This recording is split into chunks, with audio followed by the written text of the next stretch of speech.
Your attention, please. I'm Carl Segno, and I would love to be the person who stays on your screen for the next 5 minutes.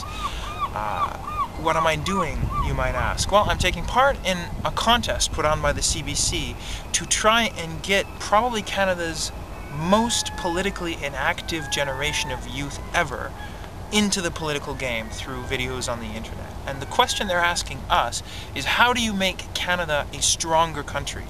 Stronger, you'll note, not better.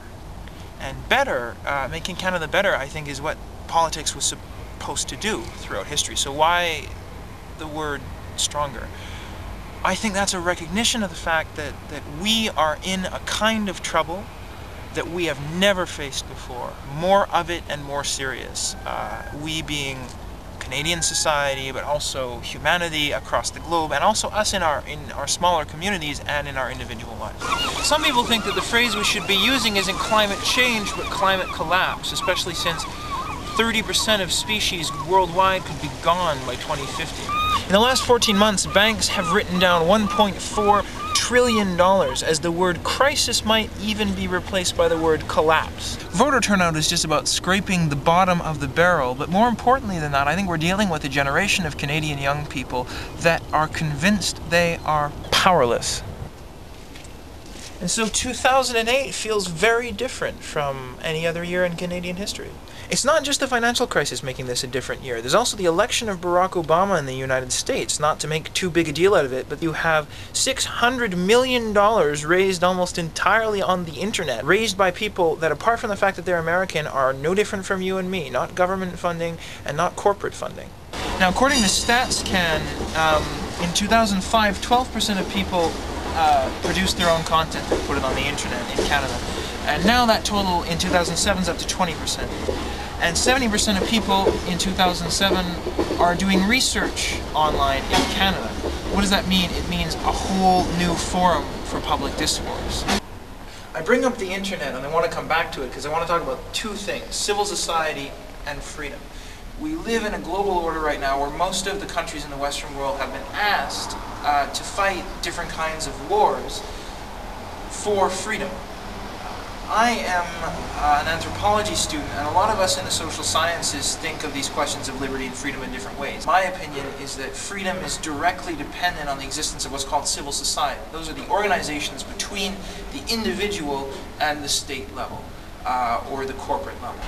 Since 9/11, I think we've seen a silencing of people's perspectives, and I think we've seen a decline in the quality of journalism. Because war is how you justify cutting down on civil liberties. If we want to see real freedom in society, we need society to be open.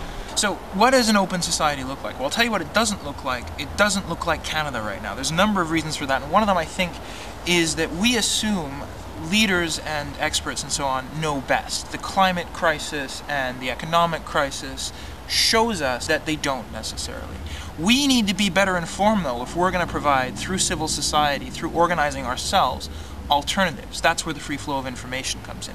So suppose I had a chance of being elected Canada's Prime Minister instead of Canada's next fictional Prime Minister or whatever. The first thing I would do is create a whole branch of government to answer people's questions, to talk to them. Right now, you can't walk into the office of most of the people who make the decisions that rule your lives because they're too busy.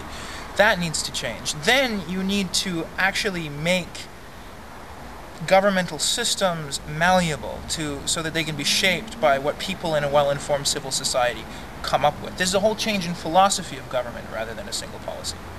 So why does an open society and an open government make Canada stronger rather than just better? I think because the problems we're called upon to deal with in this day and age are so vast and overwhelming that you need people on the ground, their resources and intelligence, to deal with them. I think that fighting climate change means exciting and involving people's ecological imagination, and I think that open dialogue is the best way to ensure freedom and democracy in a society. I think that real strength comes from flexibility. So we've got the Obama campaign, which proves that you can run an internet-based mass grassroots political movement. Now here we are on CBC talking to one another about politics. This is an opportunity.